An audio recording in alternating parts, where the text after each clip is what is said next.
Oke YouTube, ketemu lagi di channel pertanian dan teknologi pertanian. Dan kali ini aku akan sedikit mengenalkan tentang alat-alat yang berkaitan dengan laboratorium. Dan alat ini biasanya juga digunakan untuk praktikum bidang pertanian, perikanan, kimia, biologi dan lain-lain. Jadi penggunaannya macam-macam dan digunakan di laboratorium. Kalau teman-teman mau ngomong analisis atau pengen penelitian, pasti akan sangat berhubungan dengan alat-alat ini. Oke, nanti akan aku kenalkan satu persatu ya dari yang ini.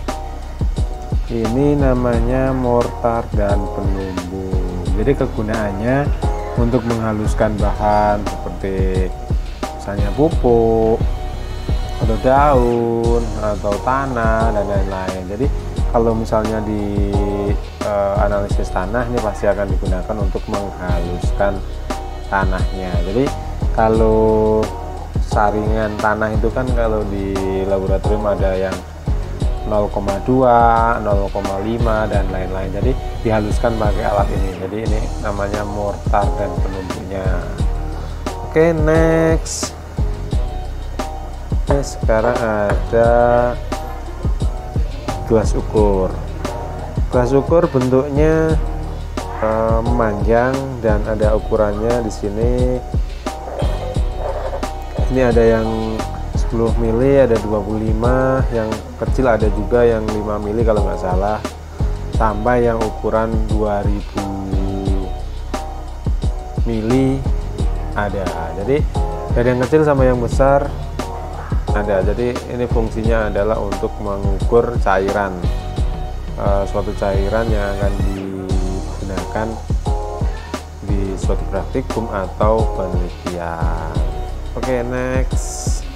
Oke, kalau yang ini namanya gelas beker atau gelas piala atau apapun namanya.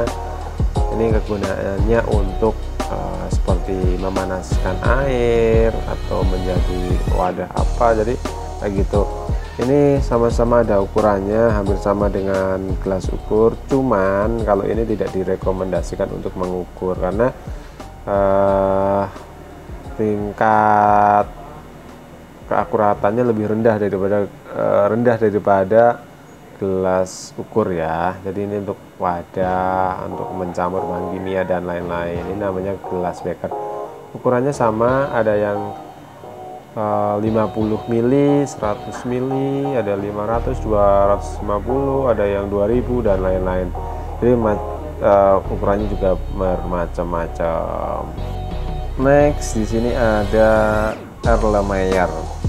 Erlenmeyer ini kadang digunakan untuk filtrasi, untuk menyimpan bahan kimia, untuk menyimpan sampel dan lain-lain. Ini bentuknya kayak kerucut ya.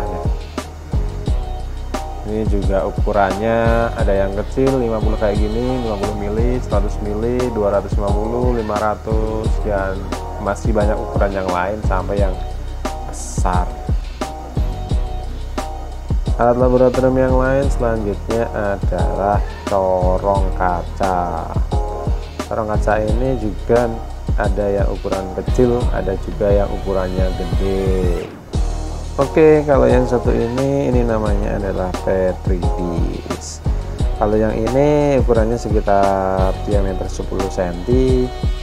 Cuman biasanya ada juga yang diameternya 12, 14 kayak gitu. Jadi fungsinya Petri dish ini kadang untuk menumbuhkan bakteri, untuk pembuatan media, untuk perkecambahan benih dan lain-lain. Jadi ini terdiri dari tutup dan alasnya ya. Jadi ada satu tanggap kayak gitu. Ini namanya.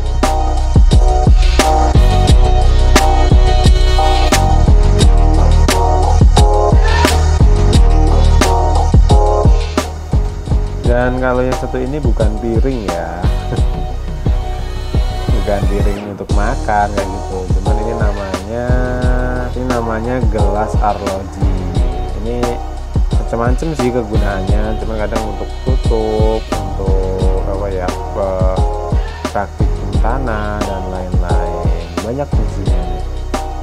Di laboratorium kadang kita butuh sesuatu untuk mengambil cairan atau mengaduk cairan, dan di sini ada pipet yang ada ini, ujungnya ada karetnya untuk menarik kayak gitu kan. Terus kalau yang satunya lagi ini adalah pengaduk kaca. Kenapa kaca? Karena kaca itu kadang nggak bereaksi dengan zat-zat yang lain, jadi bahan kimia atau yang lainnya itu masih sama kualitasnya, jadi nggak campur dengan bahan yang lain. Oke, alat laboratorium yang lain ini untuk fungsinya untuk membedah sesuatu atau mengambil sesuatu. Yang pertama ini adalah pisau bedah, ini kecil. Apa ya, kata lainnya juga ada nama scalpel dan lain-lain. Ini gunting bedah untuk gunting tanaman atau daging dan lain-lain. Kalau yang ini namanya pinset. Pinset ukurannya ada yang panjang, ada yang lancip kayak gitu, jadi macam-macam ya. Oke, kalau yang ini namanya adalah pipet volumetri. Pipetnya kecil, ini kebetulan ukurannya yang 0,001 mili. Oh sorry, ini 0,1 mili. Jadi ada yang 0,5, ada yang 1 mili, ada yang agak besar lagi kayak gitu kan. Ini pipetnya, dan ini karet untuk menyedot. Namanya apa ya? Aku agak lupa, nanti aku kasih tahu kalau udah inget ya. Ini adalah botol timbang atau kegunaannya. Ini adalah botol timbang, kegunaannya kadang untuk pupuk, jika dipanaskan dimasukkan ke oven nggak gitu kan. Ini soalnya tahan panas. Ini kadang untuk menimbang barang kayak gitu, nanti dipanaskan, berat keringnya berapa, berat basahnya berapa kayak gitu. Ini botol timbang ya. Dan kalau yang ini yang kecil mungil kayak gini, ini adalah pikrometer. Ini ukurannya ada yang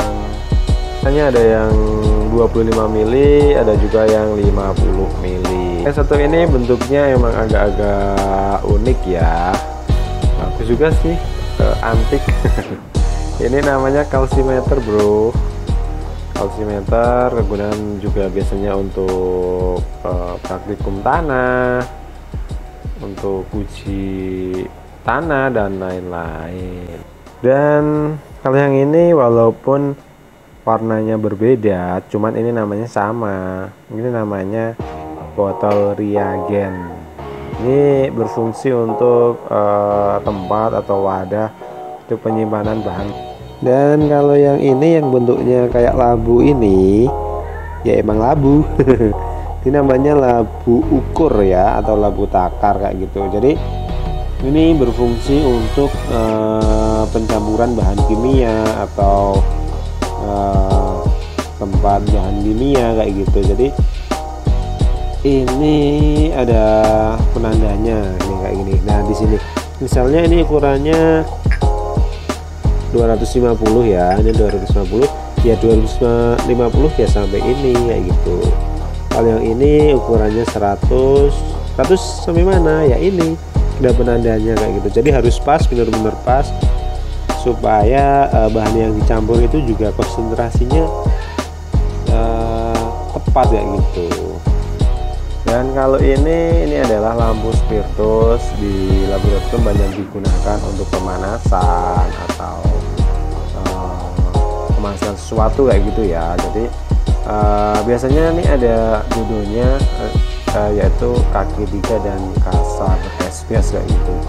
Jadi nanti ini di bawah di sini ada depannya namanya kaki 3 dan di atasnya ada kasa. Nanti di atasnya lagi dikasih glass backer yang tadi udah.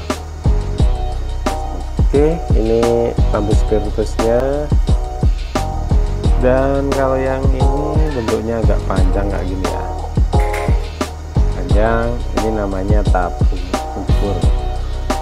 Tabung ukur ini berfungsi kadang untuk pembuatan media bakteri atau praktikum biokimia dan lain-lain. Jadi nanti ini ada tempatnya, ada raknya, terus dikasih di situ. Kalau misalnya dibersihkan juga ini di dibalik kayak gini. Oke, itu seputar alat-alat laboratorium, dan sebenarnya masih banyak banget alat-alatnya. Cuma nanti kita akan share di next video. Jangan lupa like, jangan lupa subscribe untuk channel ini supaya lebih berkembang. Oke.